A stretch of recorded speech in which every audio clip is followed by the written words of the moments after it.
अब आते हैं उस मुद्दे पे। कोई एक बंदा है, पार्टी का है, कांग्रेस का है, शायद पार्षद है ना, उसकी क्लिप आई है। पहली बात तो ये है कि अपन को ये नहीं पता कि वो क्लिप ओरिजिनल है कि नहीं है, लेकिन जो भी बंदा है हरामखोर है, नालायक है, उसने ये कहा है अपनी क्लिप में, ऑडियो क्लिप में, दो हरामखोर, नमक हराम, गद्दार इस देश के बात कर रहे हैं। एक ये कहता है कि लद्दाख के 1000 टुकड़े होंगे। सपना देखना बहुत जरूरी है, लेकिन जब ये बात कर रहे हैं मुझे लग रहा है जाग रहे होंगे। तो जागते हुए ज्यादा सपने मत देखो बे, है ना, क्योंकि फिर टूट जाएगा। दूसरी बात ये कहते हैं कि कारगिल को पाकिस्तान से मिला देंगे। ऐसा है लल्ला, 3,500 से ज्यादा आतंकवादी और 3,500 से ज्यादा, और उसके अलावा उनकी पूरी की पूरी आर्टिलरी सपोर्ट के साथ उनकी पूरी की पूरी ISI लगी हुई थी, जिसके पीछे, कारगिल के पीछे द्रास सेक्टर। तुमसे अगर पूछ लेंगे ना, तुम लोग जो इतनी बड़ी बड़ी बातें करते हो, बकैती जो करते हैं, एक सबसे बड़ा मैटर यह है कि तुम लोग जो इसको बड़ा मजाक से समझते हो, हिंदुस्तान के टुकड़े होंगे। हाँ, बनी बात है, इस पर राष्ट्रद्रोह सीधे लगाओ, उठाओ इसको। जिनकी यह मानसिकता है हिंदुस्तान के लिए, वो कानून का काम है, कानून को ढंग से पेलना चाहिए इनको। पहली बात तो ये हो गई। दूसरा मैटर ये है,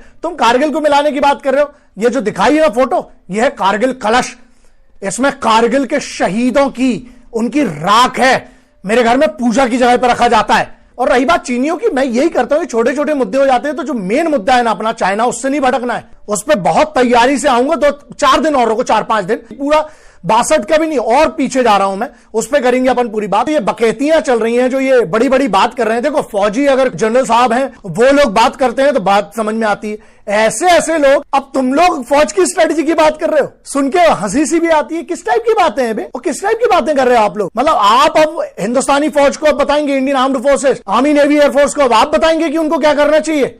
यार, उनको जब वो करेंगी, पहली बात तो आपको पता नहीं चलेगा, जब होगा तो बहुत बड़ा पता चलेगा सबको, पूरी दुनिया को, तो वो कर लेंगी।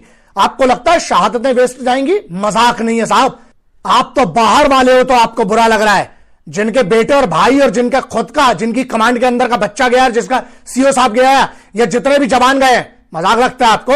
एक बात बताओ, अरे कम से कम वतन से गद्दारी तो मत करो भाई। तुम पार्टी के चक्कर में तुम लोग तो देश के ही खिलाफ हो जाते हो यार। पार्टी की राजनीति अलग है बे, देश को तो बख्शो यार कम से कम। और दूसरा मुद्दा यह, फिंगर 4 से फिंगर 8 के बीच का डिस्टेंस पूछ लूंगा तो पता नहीं होगा।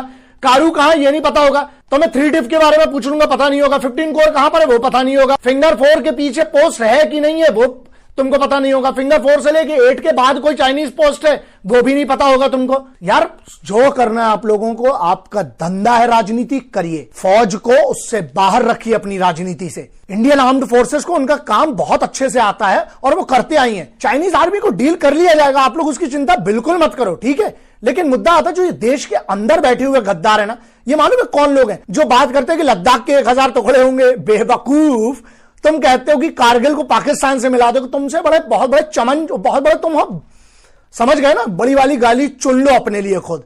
और सुनो भाई, ऐसा है, तुम लोग मालूम है कौन हो? ये इस टाइप के जो भड़ुए बैठे हैं देश के अंदर, गद्दार है साले। और गद्दार मैं ये कहता हूं कि इसलिए गद्दार है क्योंकि ये जो कर रहे हैं सेडिशन एक्ट के अंतर्गत है। ये गलत बात कर रहे हैं मेरे वतन के खिलाफ। वतन को तोड़ने की बात कर रहे हैं, वतन को अंदर से तोड़ने की बात कर रहे हैं। दुश्मनों से तो लड़ लेंगे, अंदर वालों का क्या है?